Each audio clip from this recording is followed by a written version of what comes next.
आदरणीय श्री देवेंद्र फडणवीस जी, आदरणीय श्री बाला साहेब थोराट जी, पूज्य गौर गोपाल दास जी, श्री अजिंक्य राणे, डॉक्टर सुधीर तांबे, श्रीमती तांबे, श्री सत्यजीत तांबे, डॉक्टर मैथिली तांबे,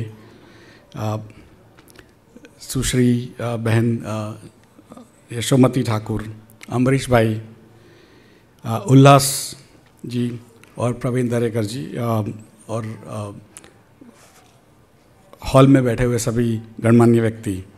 मैं यहाँ पर अर्बन और अर्बनाइजेशन के एक्सपर्ट के रूप में नहीं हूँ, लेकिन सत्यजीत के दोस्त के रूप में हूँ। हमारे दोनों के बीच में करीब 20 साल का अंतर है, लेकिन दोस्ती काफ़ी है। करीब 15-16 साल पहले उन्होंने, मैं उस समय कहीं और नौकरी करता था रिलायंस में, तब उस समय उन्होंने मुझे कहीं से उन्होंने सुना होगा कि ये ज्ञान ज़्यादा देता है, और वो आजीवन विद्यार्थी है, तो उस हिसाब से मेरे पास आए कि भाई आप हमें बताइए क्या क्या करना है। और ऐसे, क्योंकि जो ऐसे विद्यार्थी होते हैं जो ज़्यादा ही उत्सुक होते हैं, तब से हमारी हम दोनों का परिचय है। और कई बार मुझे लगता था कि ये जो लड़का है वो पॉलिटिशियन होने जा रहा है, और उसको इतनी उत्सुकता क्यों है। ये सब जो हम बोलते हैं, हम I am more like an academic, कोई प्रोफेसर की तरह बात करता हूँ, तो कि हर बार क्यों आते हैं। कई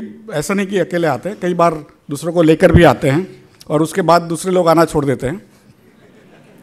बट वो बारी बारी आते गए, और एक बार उन्होंने कहा कि मैं हार्वर्ड पढ़ने जा रहा हूँ। तो उस समय भी मुझे लगा कि ये पॉलिटिशियन, और वो भी भारतीय पॉलिटिशियन, को हार्वर्ड में पढ़ने की क्या आवश्यकता है। बट वो गए, वहाँ पर अच्छा काम किया, अच्छे लोगों से मिले, अच्छी चीज़ें ग्रहण की, जिसमें से ये जो किताब है, मुझे लग रहा है भारत में सभी लोगों को पढ़नी चाहिए।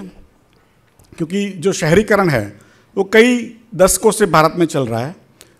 महात्मा गांधी जी कहते थे कि भाई गांव में ही सुख है, लेकिन अंबेडकर जी ने कहा था कि गांव में उतना सुख नहीं है, खास करके नीचे के तबके के लिए जो लोग रहते हैं। और मैं भी यही मानता हूं कि जो शहरीकरण भारत में होता है उसका दो कारण है। एक तो ये कि रोजगार के लिए लोग आते हैं, सुविधाओं के लिए लोग आते हैं, बट दूसरा जो महत्व का कारण है वो ये भी है कि लोग सम्मान के लिए आते हैं।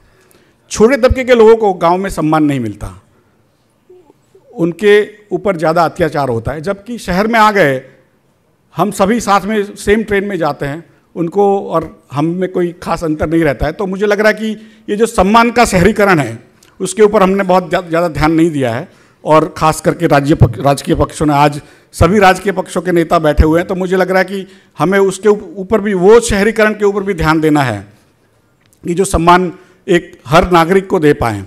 और जो कई बार लगता है कि ये जो 2013 में लिखी गई थी किताब पहले, सिटीजन विल, और उस समय जो भी जो लेखक है उनके दिमाग में उनके जो एक्सपीरियंस थे, उससे जो उन्होंने लिखा, वो एक पहले व्यवसायी थे, वो खुद बिजनेस करते थे, बिजनेसमैन थे, और फिर पॉलिटिशियन बने, मेयर बने, उसके बाद वो गवर्नर भी बने। और उनके जो आइडियाज़ थे, एक एंटरप्रेन्योर के दिमाग में अलग अलग आइडियाज़ आते हैं, उस हिसाब से उन्होंने कहा कि जो टेक्नोलॉजी को और पॉलिटिक्स को मिला करके कैसे शहरी जनों को कैसे और सुविधा प्रदान की जाए, उनके साथ कैसे टच में रहें, उसके ऊपर ये किताब उन्होंने लिखी। और 2013 में जो चीज़ें हुई थी उसके पहले, तभी तो उन्होंने लिखी होगी, लेकिन उसके बाद और भी बहुत चीज़ें हुई जो अकल्पनीय थी। पिछले जो 10 साल में हुआ है 2013 के बाद में, वो कभी पहले नहीं हुआ था। जो टेक्नोलॉजी चेंजेस, जब टेक्नोलॉजी होती है, एक ही चीज़ हो जिससे बदलाव आता है, टेक्नोलॉजी। बाकी जो चीज़ें होती है उसके इर्द गिर्द घूमती है। समाज भी टेक्नोलॉजी से बदलता है। तो पिछले 10 सालों में जो टेक्नोलॉजी से भारत ने प्रगति की है, कई बार हमें लगता है कि जहाँ पर हार्ड इंफ्रास्ट्रक्चर होता है, जहाँ बड़े महल होते हैं, बड़े एयरपोर्ट होते हैं, हर चीज़ बड़ी होती है, हर चीज़ भव्य होती है, वो ज़्यादा विकसित सोसाइटी हम कहते हैं। लेकिन उसको मैं हार्ड इंफ्रास्ट्रक्चर कहता हूँ। जहाँ पोर्ट्स हो, एयरपोर्ट्स हो, रोड्स हो, बहुत बेहतर रोड्स हो, उसको हार्ड इंफ्रास्ट्रक्चर कहते हैं। पिछले 1000 सालों में वो हार्ड इंफ्रास्ट्रक्चर की बोलबाला थी। लेकिन एक सॉफ्ट इंफ्रास्ट्रक्चर आया पिछले 10 सालों में, कि जहाँ पर जो दिखता नहीं है, लेकिन जीवन को अद्भुत बना देता है। जो चीज़ हम फिजिकल कर सकते थे वो लॉजिकल कर देता है। जैसे कि पहले मीटिंग करते थे तो मीटिंग करने के लिए जैसे हमको साथ में मिलना पड़ता है, अच्छी बात है, लेकिन आज वीडियो कॉन्फ्रेंस के द्वारा हम लॉजिकल मिलके भी मीटिंग कर सकते हैं। वैसे ही जैसे कई बार मैं एग्जांपल देता हूँ अकबर बादशाह का, कि अकबर के पास 9 रत्न थे, उसको जब म्यूज़िक सुनने की इच्छा होती थी तो तानसेन प्लस 50 म्यूजिशियन को बिठाना पड़ता था। आज हमारा मोबाइल निकाले और ऐसे तानसेन जैसे 1000 लोगों को सुन सकते हैं अपनी मर्जी से, और हर आदमी सुन सकता है। तो जो अकबर को पॉसिबल था आज उससे 100 गुना, उसके 1000 गुना हम सबको पॉसिबल है। और वो जो 10 साल में पिछले हुआ है, खास करके भारत ने उसमें अग्रसर भूमिका ली है। जो जनधन आधार मोबाइल हुआ, उसके बाद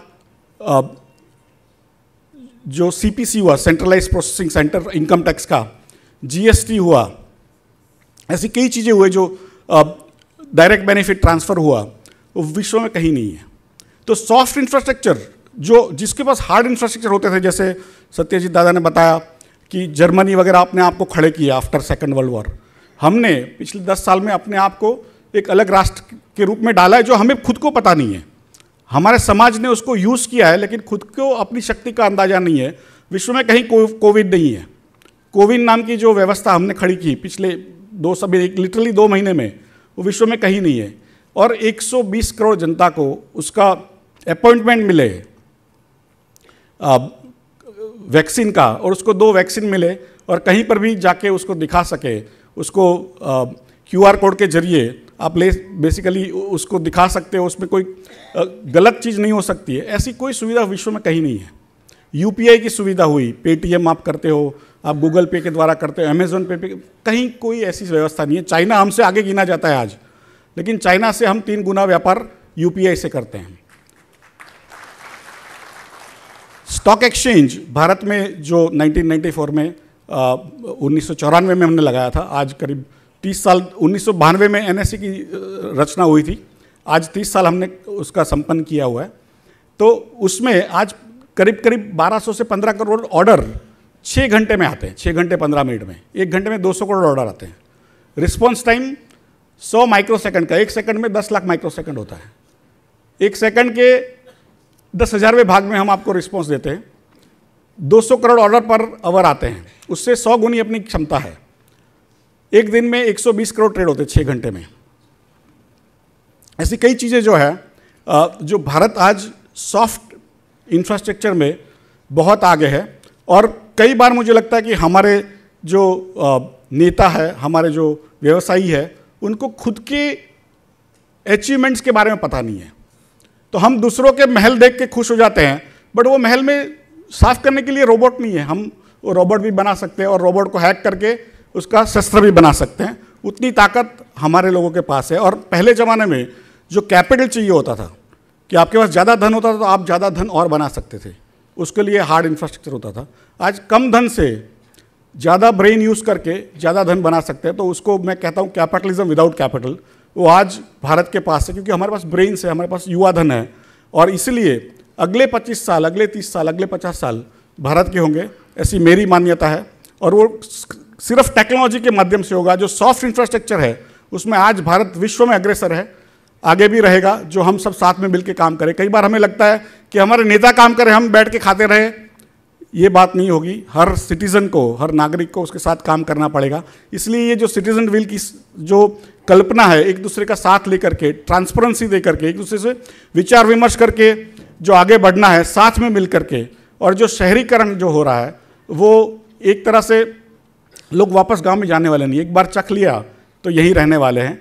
और उसके अंदर क्या क्या सुधार कर सकते हैं हम, उसके लिए हमें भी अपना दिमाग भी लगाना पड़ेगा।